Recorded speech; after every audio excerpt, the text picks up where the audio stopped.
Well, hi, everyone. Thanks for joining us. While we give everybody a moment to join, we invite you to open up the chat and tell us where you're joining us from on this beautiful Wednesday afternoon.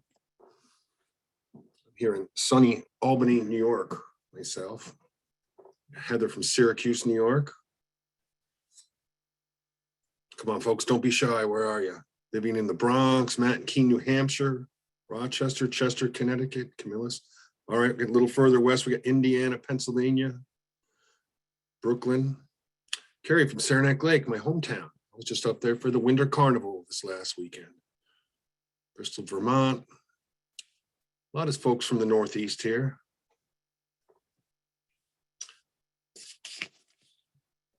Well, welcome everyone. My name is Rich Merritt and I'll be your host today. This webinar is brought to you by the Audubon State Offices of Connecticut and New York, whose mission it is to protect birds in the places we all need, in our forests, on our coasts, and across local communities. Reminder that this webinar is being recorded and will soon be available on our YouTube and Facebook pages.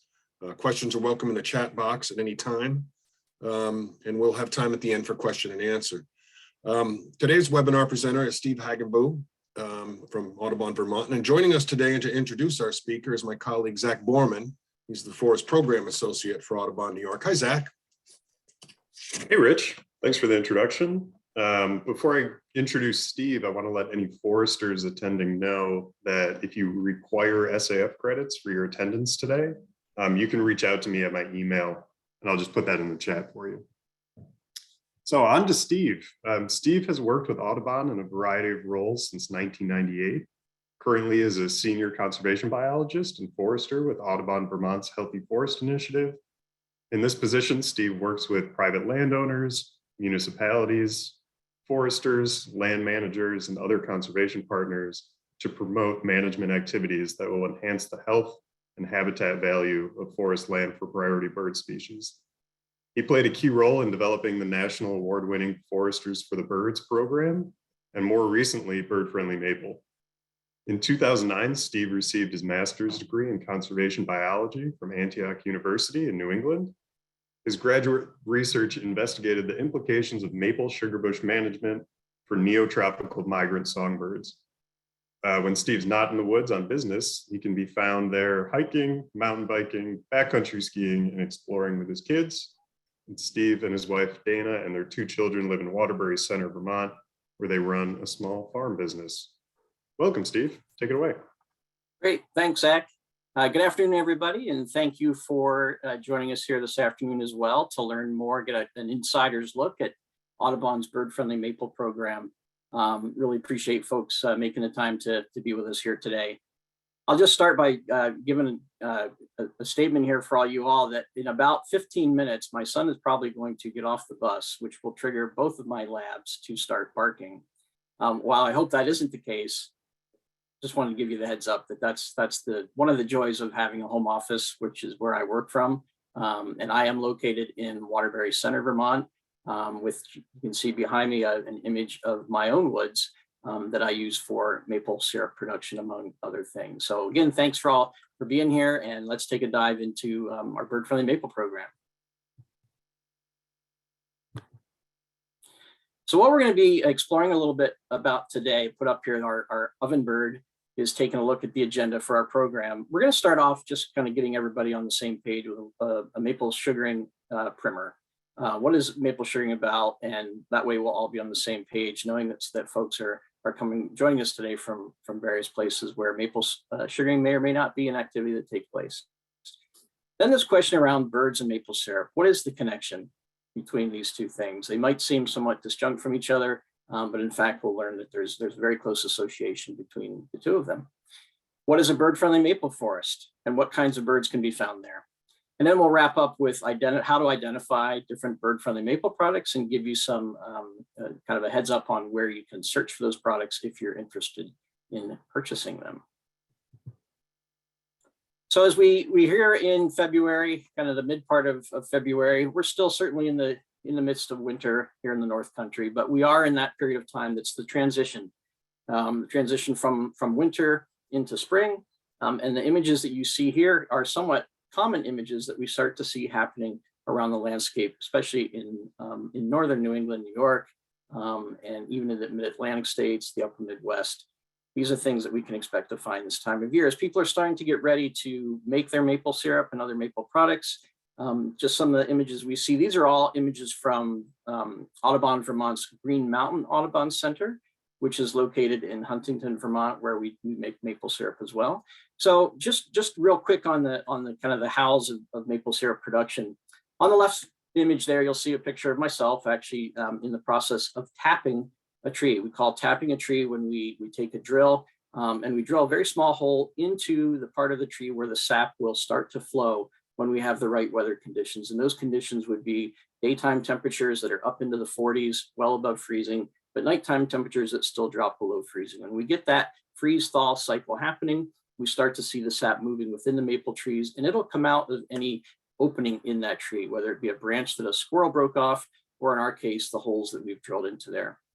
Once we've done that, we hang a small, tap a small little spout or spile or tap into that hole, which is hollow, and the sap will flow through that hollow tube out into the bucket that you'll see on the bottom left there that we hang onto the spout or to the tap, and the sap then drips into those buckets on days when it's good for what we call sap run. From there, the sap is collected and taken to a sugar house, which we see in kind of upper center part of our image here. And this is the Green Mountain Audubon Center sugar house, which is a very traditional, all of these images really are a traditional way of making maple syrup, including the buckets. And that sap on the bottom right there, you'll see boiling away in what we call the evaporator, where essentially we're doing one thing. We are taking the raw sap, which in most situations averages somewhere between 1.5% to 2% sugar, the rest of it being water, and evaporating away all the excess water that we don't want so that we get to maple syrup, which has a sugar content of 67%. So we need to evaporate a lot of water out of sap, concentrating it down until it gets to be the right density that tells us that we have that 67% sugar. And that's pretty much the process right there. Now there's a lot of work involved in it, and the way that we harvest our sap and collect that sap and process it has changed quite a bit over time. So in some places where you go, in many places actually today, the sap is not collected through the use of those buckets anymore. In the upper left there, you'll see what we call the pipeline network, a series of plastic tubes that run through the woods connecting the individual trees that we've tapped, those then going into bigger tubes called main lines that will run down to the sugar house itself or to a collection tank where the sap is then transferred to the place where it will be boiled. Down on the bottom and on the right, we see images of a more modern kind of larger scale in many cases processing of that sap into maple syrup. So there's a sugar house in the upper right, very large in scale, and then down you'll see the evaporators where the sap is actually processed. There's quite a few evaporators there because they have a lot of sap in this particular situation. So the way that the sap is collected, the way it is processed and boiled down into maple syrup has changed a bit, but in the end, it is all coming out and equating to one thing, and that's this final product of pure maple syrup or other kinds of maple products, not just syrup alone, which many people like to enjoy, not just on pancakes, but certainly on many other things as well. But I wanted to show this map because it does kind of give us a good representation of where in the US we find maple production happening. And maple production really is a North American activity. We don't find it happening anywhere else in the world except for North America, the US and Canada. And these are the places where syrup is produced. Not so much concerned about what the numbers all here are. Darker the colors, that's where the majority of the syrup is made. So Vermont typically comes in at #1 in the country for maple production, followed by New York, and Maine being the third. So those are typically the top 3 in terms of production. But you can see that people make maple syrup all throughout the Northeast, the Northern Forest region, the Mid-Atlantic states, moving into the Midwest and the upper Midwest in particular. And I want you to kind of just keep this map in your memory, if you would, particularly the upper Northeast and the upper Midwest areas, because I'm going to have you try to remember the relationship of that to a map that we're going to see here in a couple of slides. So there's a lot of attention that is given to the forest that provide the sap, where those trees are tapped and that sap is collected from during the maple sugaring season. People think about it. They love to see the buckets hanging on the trees. They love to know that there's lots of activity happening out of those woods. It's going to all end up creating this beautiful, delicious treat that they all enjoy having. But less attention is given to those forests, or what we tend to call a sugar bush. Let's move some things around here. Screen. These forests that are used for maple production typically are called sugar bushes. Little attention is given to them outside of the maple sugaring season. But the reality is that there's lots of activity happening in these sugar bushes 365 days a year. It's not just during that time of year when we're making maple syrup.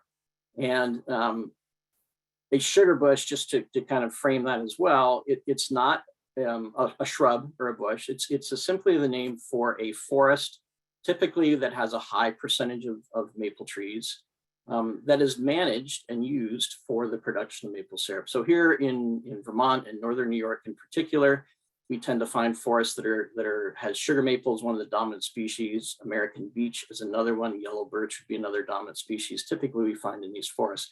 Other parts of the maple producing region, those tree species will vary, but still have that maple component, sugar maple and red maple both. So our sugar bushes, outside of the maple production season, one of the things that we really think about as Audubon, of the excitement that goes on there, is the habitat they provide for some of the bird species that we at Audubon focus on. These being some of the neotropical migrant bird species that Audubon has conservation programs to work around. Neotropical essentially is a term which means, refers to a bird species that the majority of the winter population of that species goes south of the Tropic of Cancer, and then that population moves north of the Tropic of Cancer for the summer breeding months. So these birds that we see here in the upper left is our beautiful scarlet tanager, which is really what we call the poster bird for the Bird Friendly Maple Project. On the bottom left is the black-throated blue warbler, and on the right we see wood thrush. So these are all birds that we could find nesting in our sugar bushes if everything kind of aligns for them to be there.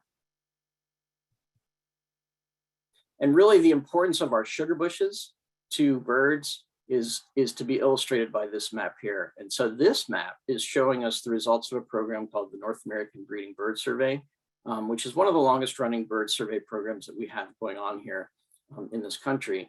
And it essentially tracks populations of birds over time.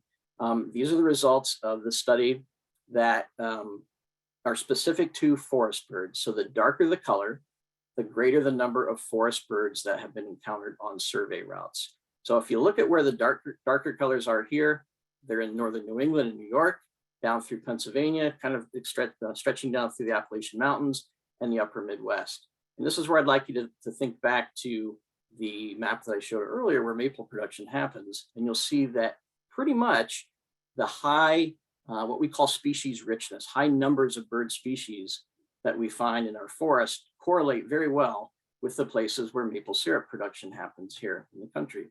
And so that, for me, says that our sugar bushes, those places we manage for maple production, are really critical places for forest birds as well. And so with all of that in mind, these are healthy forests for our birds. With all of that in mind, in 2016, Audubon Vermont, which is the state program, the Vermont state program of the National Audubon Society, developed in partnership with the Vermont Maple Sugar Makers Association and the Vermont Department of Forest Parks and Recreation, the Bird Friendly Maple Project. In the last 2 to 3 years, Audubon New York, a sister program to ours just across Lake Champlain, worked with partners as well, the New York State Maple Producers Association and the Cornell Maple Program, to bring bird-friendly maple to the New York State as well. And Zach can tell you a little bit more about that if you have questions towards the end of the program, or you can put those questions in the chat as well. So right now, bird-friendly maple is a program that exists in both New York and Vermont. It is, again, something that we really intentionally focused on working with some key stakeholders and partners within the maple industry in order for this to resonate well with the people that are making maple syrup, and to hopefully achieve the results that we're looking for. In terms of what those results are, we do have some goals for the program. Sorry, I paused when I have to kind of move my Zoom control screen around a little bit. So the Bird Friendly Maple Program project, what we're looking for in here in terms of our goals, first thing we want to do, we want to promote sugar bush management. And remember, Sugar bushes are those forests that are used, they're managed and utilized primarily with the idea of producing maple syrup from, collecting sap and processing the syrup. So we want to promote management of those forests that integrates bird habitat with sap production. So it's not just about having maple syrup coming out of those forests, but also recognizing the important role that those forests play for birds and the habitats that they need. We also want to provide a meaningful way to recognize those maple producers for their intentional efforts to integrate birds into their sugar bush management. And this is something that is kind of unique within Audubon to this program, and we call it market-based conservation. We'll talk more about what that means a little bit later in the presentation, but it's a way for us to kind of encourage folks through some sort of recognition to participate in this program with us. We also want to increase public awareness of the interrelatedness of the maple industry and bird conservation. And finally, we really are also interested in promoting pure maple products. Maple syrup as a natural sweetener actually has some great health benefits. And as we'll find, particularly if those sugar bushes are managed in certain ways, has many, many more benefits to birds and biodiversity than some of the other types of syrups that are produced, or sweeteners, I should say, that are produced. So we want folks to think about using pure maple products as a way to sweeten the foods and beverages that they're interested in.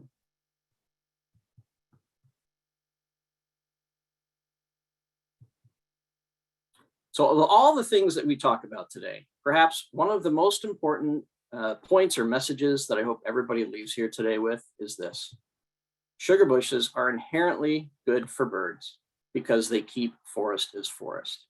So if someone is going to get involved with producing maple syrup and they have a forest, they want to keep that forest intact. They want to keep the trees that are there. What they don't want to do is convert that forest to some other use.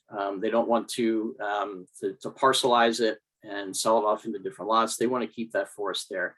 And first and foremost, one of the greatest threats to any of our birds, particularly these neotropical songbirds that we're focused on in the program, is when that forest is no longer there, or when it's broken into smaller, what we call fragments, forest fragmentation, small disconnected pieces of forest relative to rather than larger blocks of forest themselves.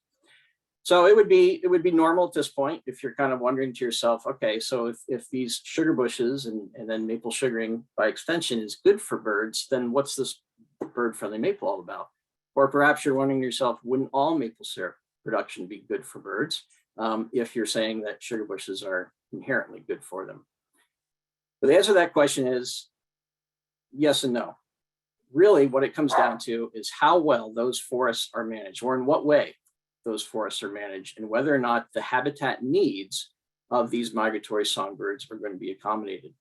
When those needs of the songbirds are accommodated, then we're more likely to find those songbirds doing what they've come here to do, which is nesting and successfully raising the next generation of their species. If the habitat conditions, if it's just a forest, but it doesn't have all the bits and pieces that the birds are looking for, if they're not readily available, that forest is probably not going to do as well of being productive for birds and allowing those birds to nest and get those fledglings off come fall when the birds will migrate and keep that whole system, that natural life cycle going. So yes, they're good for birds. Sugaring is good for birds inherently, but we do have to think about how we manage those forests in order to make them not just okay places, but really great places where birds are successful in nesting and raising the next generation of their species. And that's what we're going to be taking a look at now is what are the different parts of a sugar bush that make them bird friendly? What can people do when they're managing those forests that can help to make them a more bird friendly place? So the first image I'm going to show you here of this sugar bush, it's pretty, isn't it? It's very aesthetically pleasing. It's almost a park-like setting, if you will. We have a lot of maple trees which are scattered about here through this forest. We've got an understory. The forest floor is also quite visually appealing. It's really dominated by hay-scented fern. So it's a nice looking kind of forest. But if you look in the trees themselves, you see this is the tubing network that's connecting the trees. Most of the trees that we see in here are maple trees, which certainly is something, if you're making maple syrup, you'd want to be shooting for. So we're going to call this sugar bush number 1, the image that you see here. Now let's move ahead to look at these two. And these are from different sugar bushes, but we're going to call this sugar bush 2. The images that we're seeing here are somewhat different. They're both places where sap is collected and turned into syrup, but we see some significant differences visually between what we see here and what we see in sugar bush number 1. And I'd like to just pause here for a moment and invite all of you, if you'd like to just put into the chat something that you think is different between sugar bush 2, which we're seeing here, and sugar bush 1. I'll give you a little bit of time. I'm going to turn my chat on here so if I can see it as well. And don't be shy. Oh, great. Seeing things like there's more variety, there's color, biodiversity, understory, mixed, lots of great answers here coming in. Tree age diversity. Ooh, conifers, I'm seeing someone saying in there. There's conifers in one of them, more light in number 1. Okay, awesome. So you're well on your way to understanding some differences that can exist within sugar bushes, and then what could be, which one of them could be more bird friendly. So let's go back to sugar bush number 1. And in this image, what we're seeing is essentially maple trees in terms of the composition of the forest. There's really nothing else that's there. There are many other things that are going on here as well that people were noting. We're going to address those when we move to the next component of our bird-friendly sugar bush. So hold on tight for that. In sugar bush number 2, we do see different types of tree species. On the left side there, that tree in the foreground is an American beech. In the background, way in the back there, I can kind of see the lighter golden color of what I believe is a yellow birch. I think there's white ash on the side there as well somewhere. On the right side, we do have softwoods or conifers, the needle-bearing trees, eastern hemlock, red spruce, balsam fir, things of that nature. So which one, sugar bush 1 or sugar bush 2, is likely to be more friendly? Well, let's see if we can just get that to show up here with a bird-friendly maple sugar bush is one that is more than maple. So kind of a mantra to live by. Of course, maple is going to always be something we want in the forest when we're making maple syrup. But if we don't think about also having a diversity of other tree species, not only are we not going to have the same number of total number of birds or number of different species of birds that we might find in a more diverse composition sugar bush, those forests are also not going to be as resilient to insects and disease, forest pests, than those that are more diverse. So thinking about diversity of trees that are in the forest is really a critical aspect of being a bird-friendly sugar bush. For those producers that are interested in being part of the bird-friendly maple program, what we ask for them to do is think about managing so that they have at least 25% of their sugar bush in something other than sugar maple. So at least 25%. And that data comes, that recommendation is coming from, as Zach mentioned, my master's level research kind of looked at this question. We found a nice threshold there that suggested both greater species richness or greater number of bird species when the sugar bush had more with greater tree diversity, greater than 25%, as well as from other research that has shown less intensity and duration of insect and disease in those sugar bushes. So I don't think it's a coincidence that the birds and the insect and disease components all kind of match up in this threshold. It's definitely something I think works kind of through the natural system that those numbers align pretty well. So what kind of birds are we really benefiting when we think about having diversity here in our sugar bush? Well, one of the first ones is that poster bird, that scarlet tanager that we've talked about. We know from some of the research that's been done here in the Northeast that scarlet tanagers and many other insect-eating songbirds, which is most of the ones we're talking about, if they have a choice to find a tree species to go foraging for those insects on, they're not going to pick sugar maple as the top pick. Things like yellow birch are often going to be selected if they're available. Exactly why, we don't know. One of the reasons could be is that yellow birch has a very short leaf stem. So when the bird is perched on a branch, it can more easily kind of reach out and grab an insect from underneath that leaf. Whereas on a sugar maple, the leaf stem is quite long, which makes it a lot harder for the birds to get them. So we know that sugar maple tends to be less utilized for foraging for insects than some of the other tree species do. So that's why our scarlet tanager really benefits from that diversity. Then we have this brilliant songster here. This is a Blackburnian warbler, the male of the species. That's also the male scarlet tanager. Plumage differences, of course, between the male and female during the breeding season. So the Blackburnian warbler on the bottom would one that we'd likely find in that sugar bush image we see on the right here, where there's the softwoods or the conifers, because Blackburnian warblers tend to prefer forests that do have a component of softwood, eastern hemlock, white pine, red spruce, things of that nature. And because that sugar bush on the right does have that softwood component, that's exactly where we expect to find this bird species. Okay. So another thing we're going to think about in terms of what does it mean to be bird friendly. So this is going to, again, we're going to say sugar bush number 1 in this case. Now, just a couple things to point out here. This forest, this sugar bush is quite a bit younger in age than the ones that we saw there in the first example. So we have to take that kind of as a caveat. But this nonetheless is a place that sap is collected from to process into syrup. So here we have sugar bush 1. And you will note there is some diversity in species. That the white bark there is kind of a giveaway to the paper birch or white birch that's in this woods. And this is going to be sugar bush number 2. So again, 2 images, but representing what we're going to call sugar bush number 2. So we have sugar bush 1 and sugar bush 2. And if you'd like to go ahead again and pop into the chat some things, I'll give you a little bit of a hint. Some of you were already referencing this in the first example, but we're going to reference it again in this example. So go ahead and pop into the chat some differences that you are seeing between sugar bush 1 and sugar bush 2 here. Understory, herbaceous ground cover, structure, good word.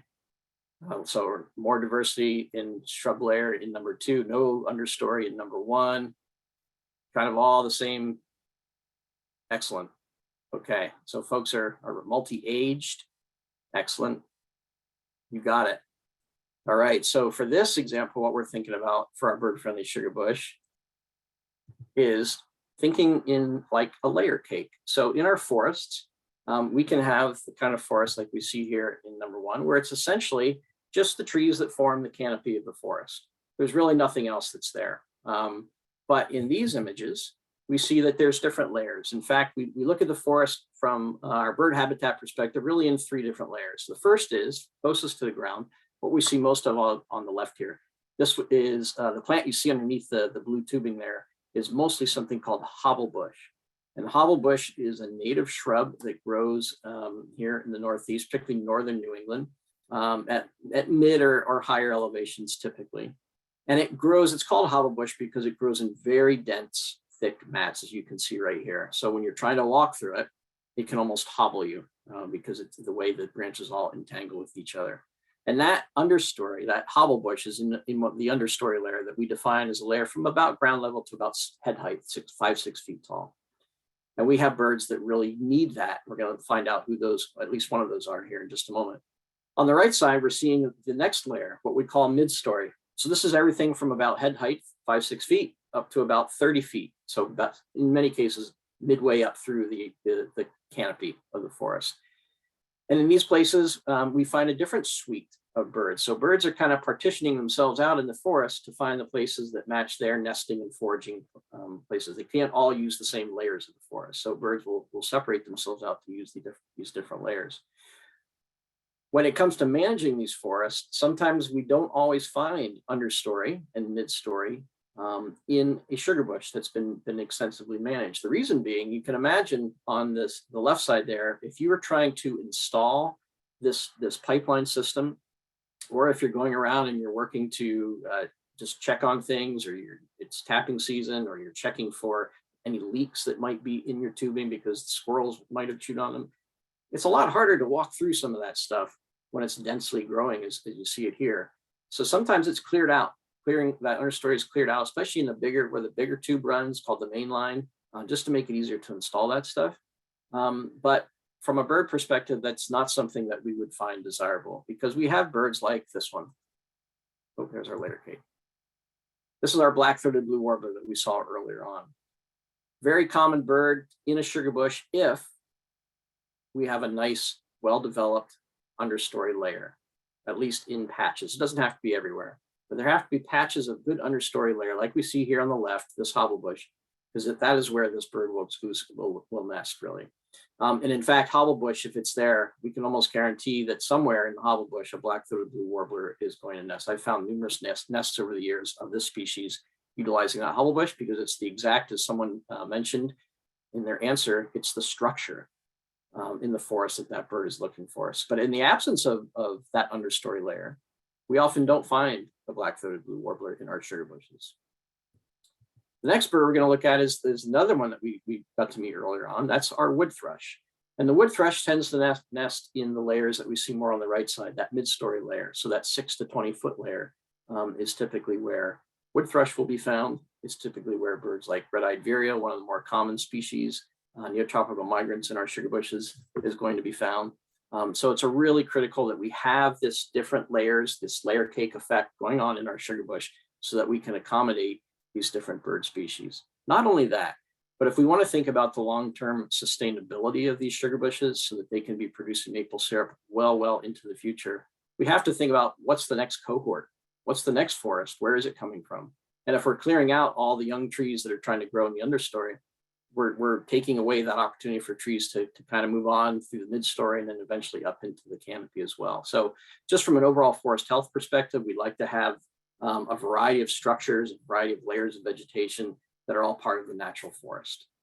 So we ask producers that are involved in our program to think about these things, to practice management, do forest management that will help to either establish some new growth in the understory, or if there's some there, but it's really shaded out, giving it more sunlight by creating some small holes in the forest canopy, by harvesting some trees, getting sunlight there and allowing that stuff to grow. So actively managing the forest is something we are heavily promoting through this program.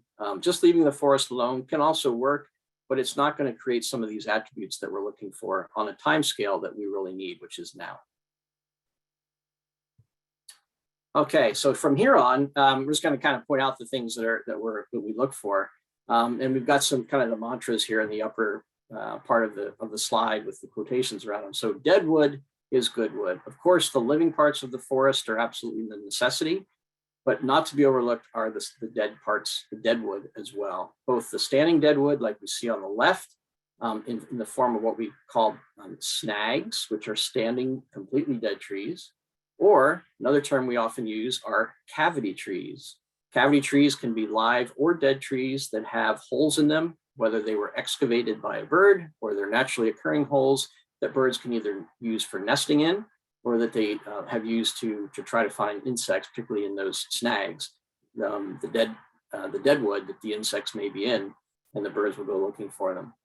The other thing that's important with dead wood is on the right side there, downed woody material. So every standing dead tree, every snag eventually becomes downed woody material. And I want to just highlight here on the left, so that snag, that you see there with all the holes in it, this is actually in my sugar bush on my land that we collect sap from. And I'm very proud of that snag. I left it there. You can see the tubing that runs on both sides of it. But last winter when I went up to start the season, I came across the scene that I just kind of put up here in the bottom of that image, which is the downwoody material that now exists. So that fell down. And when it did so, it actually took the line that's in the foreground down with it. So this requires extra work on the producer's part, because now we have to go and we have to either repair lines, you have to kind of cut the tree to get it off the lines.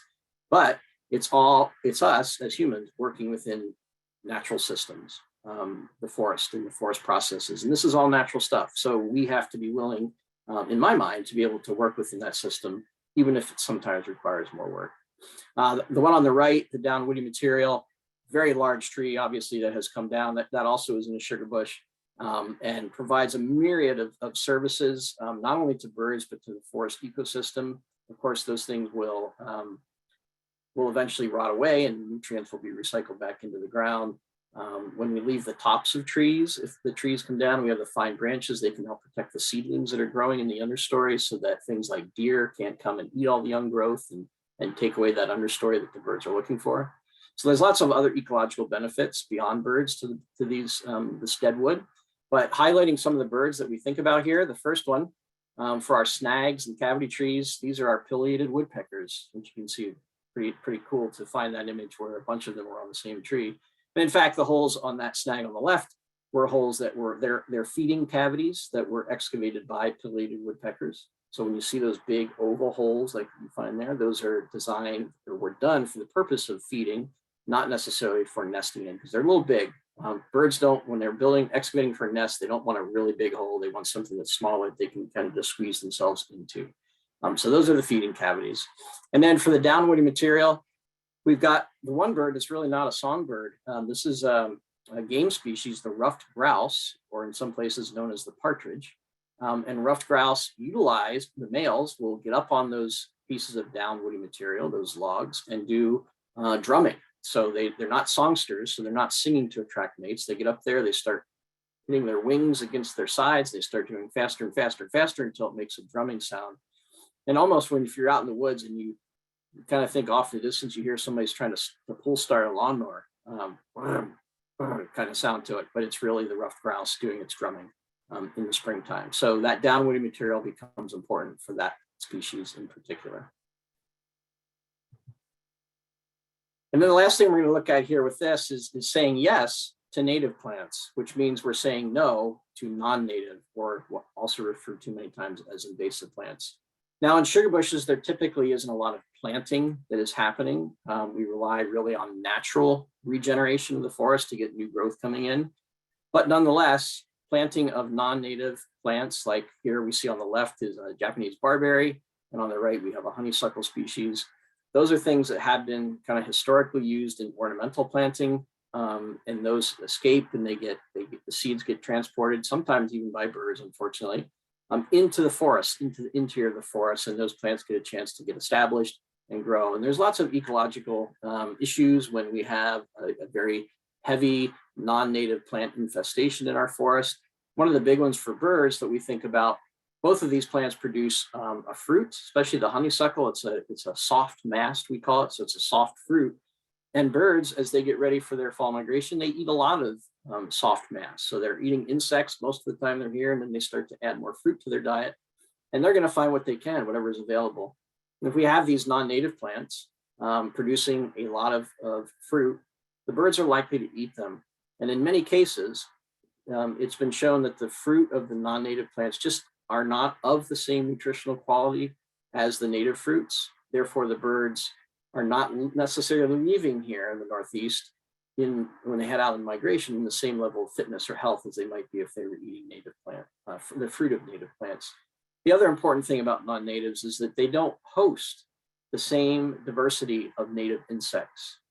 I might have said that wrong. Non-native plants don't host the same diversity of native insects that native plants do. So we really, knowing that insects are a key part of the bird's diet when they're here with us, we want to make sure we're giving them as much opportunity to find those insects as they can. So the management strategy here is, if we find these, and we ask producers that get involved in the Bird Friendly Maple Project to think about this, when you have non-native plants, think about what you can do to maybe not eradicate and totally get rid of them.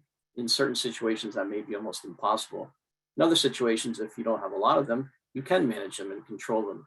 So different ways to do that. This is just an image of myself, my colleague, Mark Labar at the Green Mountain Audubon Center. We had some bittersweet come onto a site that we had done some forest management on, unfortunately. And so now we're working to try to control that before it gets out of hand. And in this case, we're just physically removing it by cutting it out of this sapling that it was starting to climb up. So we asked, again, those producers to, if you have non-native plants, what can you do to try to manage and control so that they don't become an extreme problem? So once we've gone through understanding what the bird-friendly forest or sugar bush looks like, now we think about, okay, how do we get those maple producers who are interested in this kind of on board with us? How do we get them to be participants in the program? And this gets into how we then recognize producers for being very intentional about managing with birds in mind. So the first thing that we do on the left side there is we send in New York, it would be Zach, in Vermont, it would be myself, to go out and pay a visit and do a site visit to the sugar bush of the producer that's interested in the program. And we do an inventory and assessment of those woods. We want to collect data and match it up to the standards and guidelines that we've established for the program. That image on the left is Steve Wheeler.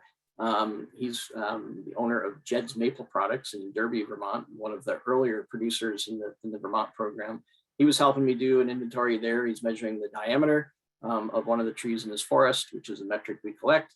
Then in the middle, we've got Matt Davis on the right and myself from Little Hogback Farm. Matt is from his wife Caitlin, Little Hogback Farm, another of our participating producers. So this was conducting the assessment. And then on the right, after we've done that field visit, we write up a documented report that kind of explains, here's what we found in your woods, here's how it matches up with the standards we developed. And the producers read through that, think about how can they adapt their forest management to make sure that all those bird habitat attributes are going to be thought about and be managed for. And then they sign off to say, we're on board with this. We agreed to doing these things and we'd like to be part of your program, be recognized through your program. So from there, we get into recognizing the producers. So here are just a couple of the producers in Vermont. And I apologize, I basically have Vermont photos here, but the same thing is also happening in New York State as well. And we'll see what the kind of a logo is for that here at the end. So there's Matt and Caitlin, as I mentioned before, on the left, and then we've got folks, this is really for people of all scales. We have producers in Vermont. The producer with the highest number of taps is probably about 120,000 taps right now, which is it's a very large operation. And we have folks down all the way to about 500 taps who are involved. So it's not a program that's just for small hobby producers. It's for commercial producers as well. And all scales are really important if we're going to be thinking about birds. So we give them the sign that they can hang and proudly display to show that they are participating in this program. They can help to tell their customers that buy their products about their participation in the program when they have that sign there. And then we also have the part about what to look for. So if I want to go out and buy, or if you want to go out and buy syrup, maple syrup, or other maple products from a bird-friendly sugarbush, what does he look for? Well, in Vermont, you would be looking for that scarlet tanager label. As you can see, the center there, that's again from up at Jed's Maple. So they have a retail shop. That's some of their syrup there with the scarlet tanager label on it. Matt and Caitlin, Little Hogback Farm, I love showing that way they're packaging their products. So they've actually gone and they now put the logo. If you look at the left side of that bottle, you'll see the scarlet tanager is actually printed right onto that label that they have on their bottle. So they're not using the sticker anymore. They're actually just imprinting that on the label, which is awesome. And they're putting the scarlet tanager right there on it. So really appreciate that. And using that is a great way to educate consumers about this great relationship between maple sugaring and bird conservation. And then on the right there, giving a little more close-up look at what the label looks like here in Vermont. So you don't have to, you can find this actually in retail stores, in some grocery stores I know I've been into. I've had people tell me they've been places and they've found the product. As a matter of fact, my in-laws were visiting the state of Georgia a number of years ago, and they actually came across syrup with the bird-friendly, the Audubon bird-friendly logo on it, which was pretty exciting to see. So one of our producers is kind of distributing around the country, or more than one of them, but this was one in particular. So it's really great to see. So it's out there.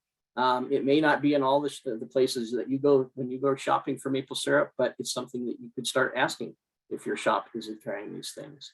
The other place you can go is actually to both the Audubon New York and the Audubon Vermont websites, where we have pages that list the producers that are participating in the program, as well as ways to contact them. And a number of them offer online sales so that you can have those products shipped directly to you. And these links will be provided to you. I believe be a follow-up email with these links, as well as Zach may have them in the chat. But these are the places where you can find, if you'd like to purchase direct from the producer, that currently these products that were produced from our bird-friendly sugar bushes. So the logos, again, on the bottom, these are the stickers. Essentially, New York right now is using the one you see on the left, Vermont being the one on the right, and this is an image of one of the New York producers set up at a market, I believe, and selling their products that way.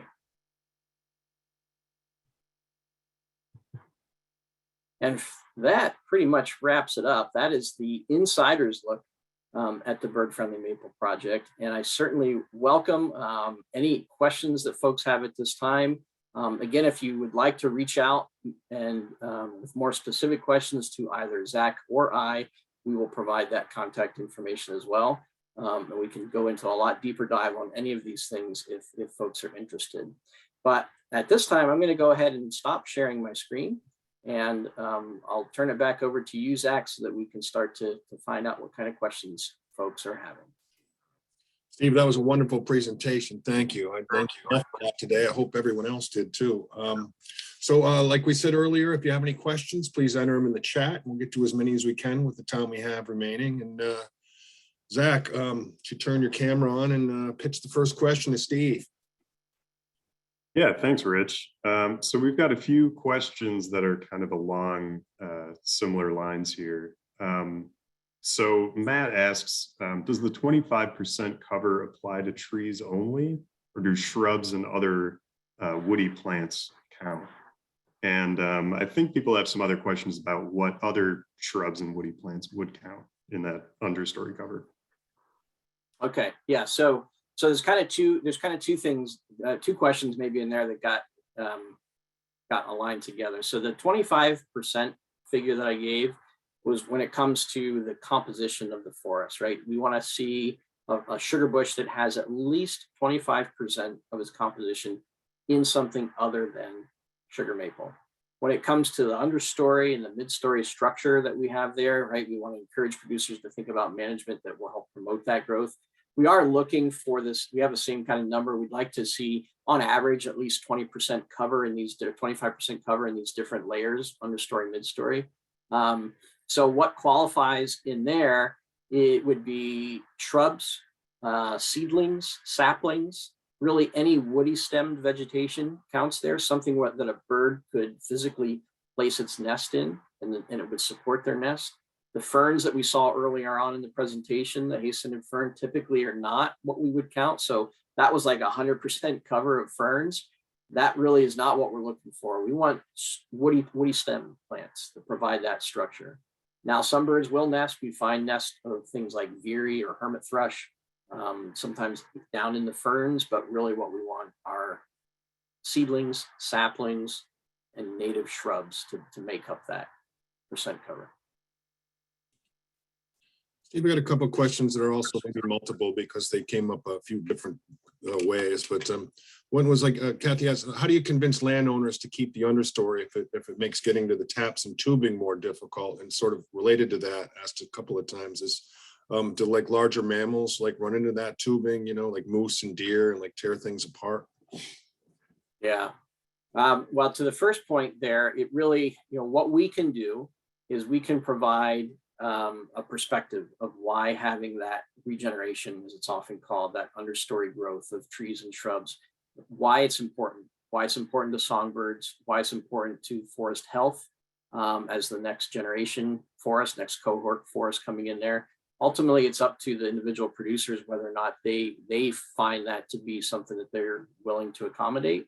But sometimes it's just a matter of kind of providing that perspective where folks are like, oh, I hadn't really thought of it that way, or you know, really it's kind of very labor intensive to clear all of that understory out. So we provide the information, and then folks take that and make decisions on whether or not this is kind of the right program for them. To the question about whether the tubing inhibits the movement of large mammals, it's a great one. And it's one that we actually do not have a lot of evidence to support either way. It's a hard one. Folks I've spoken to have always said it's one of those things that's pretty hard. It would be hard to study.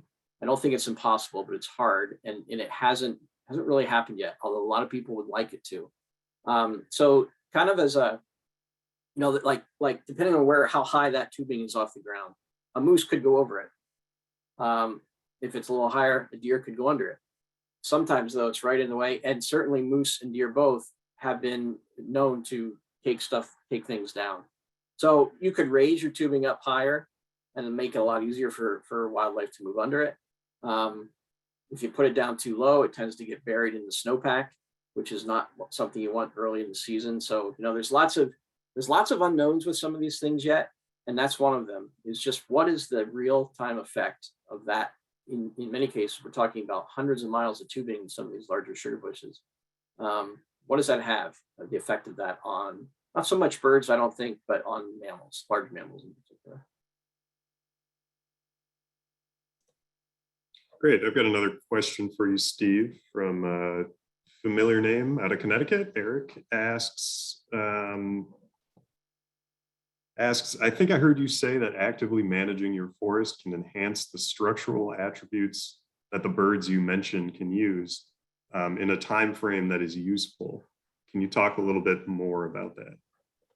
Yeah, thanks, Eric.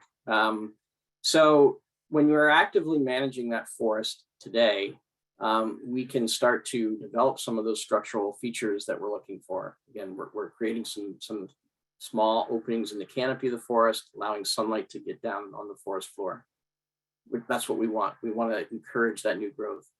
When we passively manage the forest and do not go in and harvest any trees out, eventually trees will fall on their own, right? Whether it's the snag, but the snags tend, they don't have foliage on them, so they're not doing a lot of shading anyway. But live trees eventually are going to fall down too, whether it's a wind event or some ice storm or something like that. But the time frame for that to happen often is much longer. So natural events that come in and kind of disturb the forest, they don't happen on the same time frame. Therefore, we're not going to develop those structural characteristics as soon as we could if we were actively managing the forest.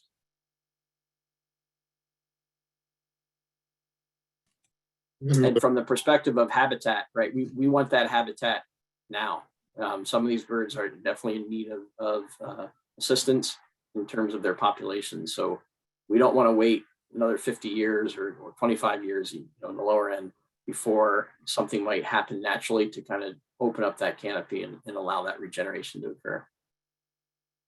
Yeah, Steve, that leads, I was going to ask a different question, but that leads to one that I saw recently about, how long does it take, for that sugar bush one we saw earlier, which is the fern rather understory, to something with some 6 or 10 foot high understory. Obviously there's a lot of factors, and I know Zach's involved in some forest projects in New York about circling fairly substantial multi-acre tracts of woodland, with fencing to keep the deer out, the deer browse, because I'm sure that's probably possibly the biggest factor with getting from to the ideal thing. But how long would it take to keep the deer at bay?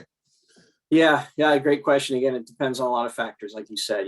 What is the site condition, the soils that are there on that site will all be factors. But we're talking about multiple years, 3, 5, or more years before things really get established. On a really nutrient-rich site, that'll happen a lot sooner, especially if there's not the deer browse or other pressures on that regeneration.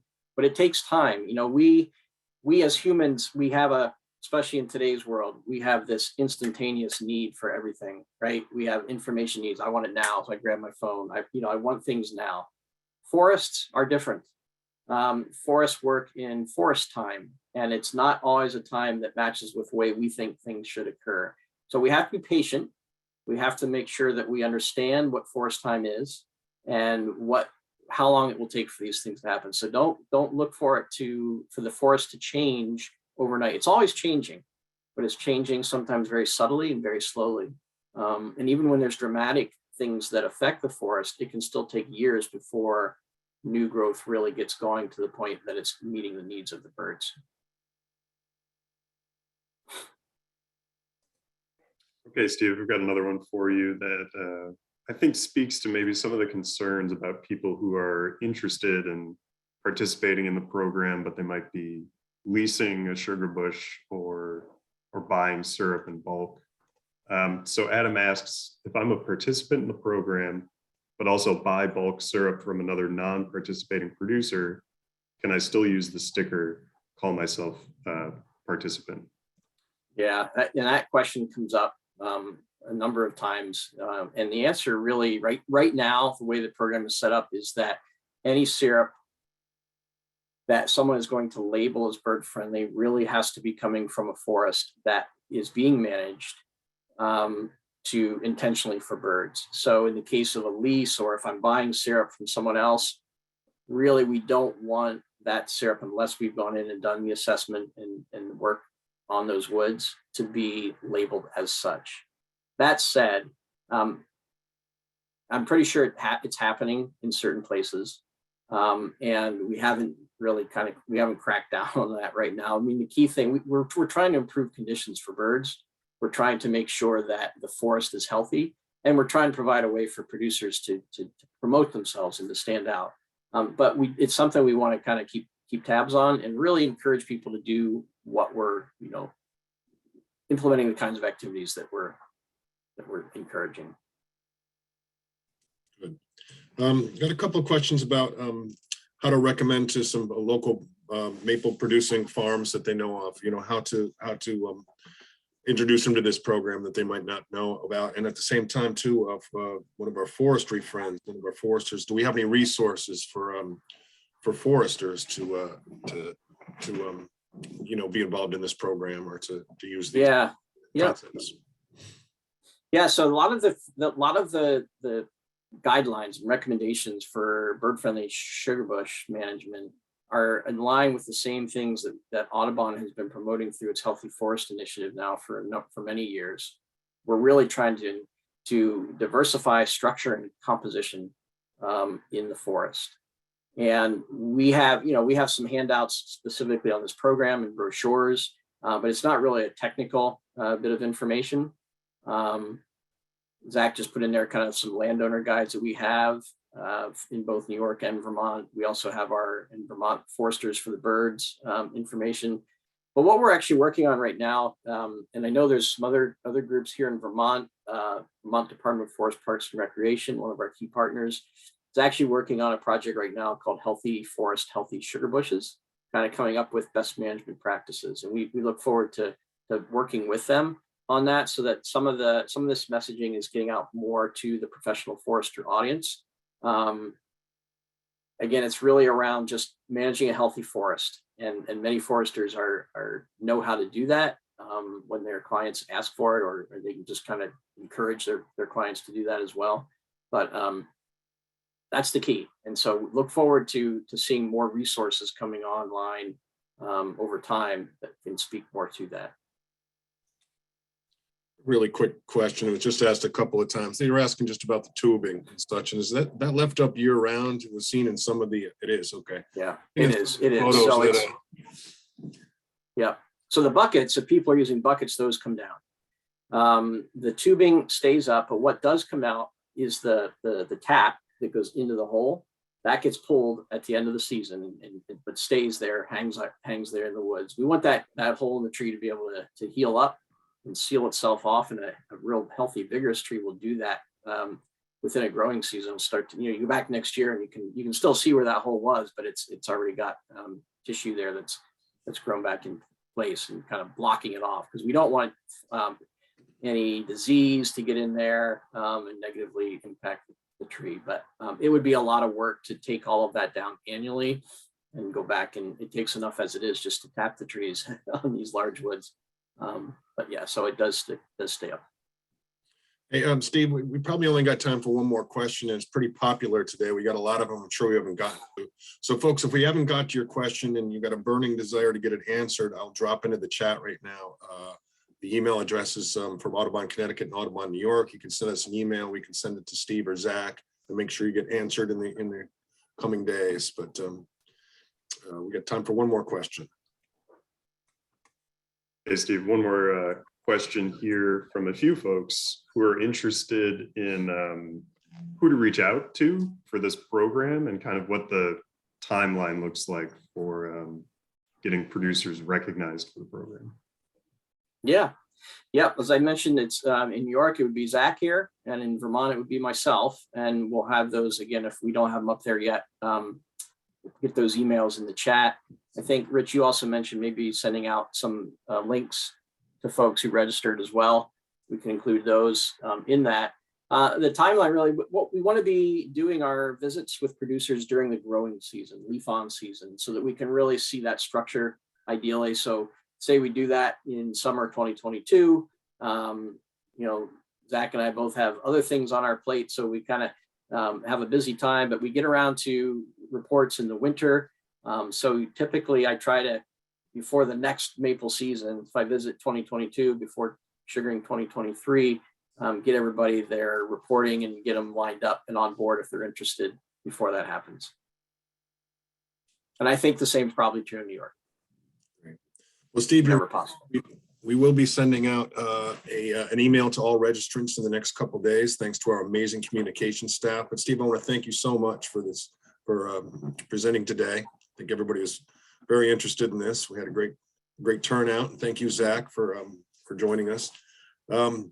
I hope everyone will join us for our next webinar. It'll be a month from today on March 16th. And Allison Sant, the author of From the Ground Up, Local Efforts to Create Resilient Cities, she'll lead a panel to discuss how nature can help us adapt to the threats of climate change.